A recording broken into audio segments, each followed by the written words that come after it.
বন্ধুরা, তোমরা কেমন আছো? আশা করি ভালোই আছো। আজকে আমি একটা নতুন ভিডিও নিয়ে এসেছি, যেটা হাত সুচ আর সুতো দিয়ে আমি হেম সেলাই করা দেখাবো। হেম সেলাই বলতে হচ্ছে এই সেলাইগুলো এই যে ব্লাউজের গলাতে থাকে, হাতে থাকে, চুড়িদারের গলাতে দেওয়া থাকে, হাতেও দেওয়া থাকে। যদি বা এখন হেম সেলাইয়ের ব্যবহারটাও খুব কমে গেছে। এই যে আমি একটা রেডিমেড ব্লাউজ নিয়েছি, রেডিমেড ব্লাউজ ব্যবহার করার কিছুদিন পর থেকে সেলাইটা এরকম হয়ে যায়, দেখতে খুব খারাপ লাগে। আমি এই হেম সেলাইটাকে দেখাবো নতুন করে। এটা রান সেলাইয়ের মধ্য দিয়ে। রান সেলাই হচ্ছে কাঁথা সেলাই। তো কাঁথা সেলাইটা একটু কায়দা করে করতে হয়, তবে এই জায়গাটা সুন্দর হয়। তাহলে চলে যাই আমরা সূচে সুতো ভরতে।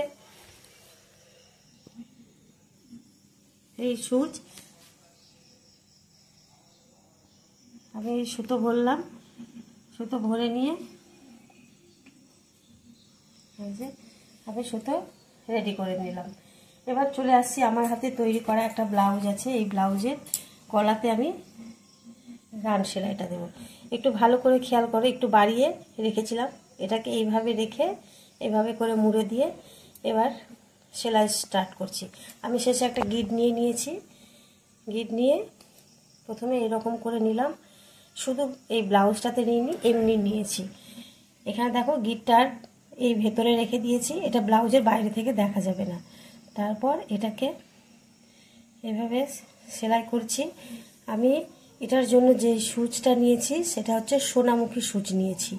এই সূচটা খুব পাতলা হয়, সেলাইটাও খুব ভালো হয়। এবার দেখো, এই কাঁথা স্টিচেরই সেলাই, কিন্তু আমি এই উল্টো দিকটাতে একটু বেশি করে নিব, বেশি দূর পর্যন্ত, আর সোজা দিকে অল্প। আমি সোজা দিকটা পরে দেখাবো তোমাদের। এই যে একটু দূর দূর এই যে গ্যাপ থাকবে, এতটা গ্যাপ, এই গ্যাপে এই করে আমি নিচ্ছি। তোমরা বুঝতে পারছো যে আমি একটু দূরে, এই যে দেখো কতটা গ্যাপ আছে।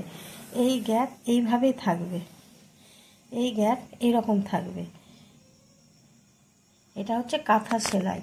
কাঁথা সেলাই কি সমান সমান থাকে সামনে পেছনে দুই দিকে, কিন্তু আমরা এখানে কম বেশি করে নিব। পেছন দিকটা বেশি থাকবে, এই যে দেখা যাবে সুতোগুলো, সামনের দিকটা অন্যরকম হবে। এই যে দেখো সামনের দিকে তোমরা বুঝতে পারছো না, খুব অল্প কিন্তু আমি নিয়েছি।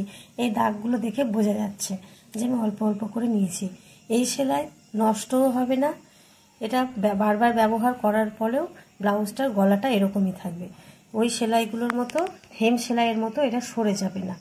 তাহলে দেখতেও জিনিসটা সুন্দর লাগবে এবং বারবার ব্যবহার করতেও ভালো লাগবে।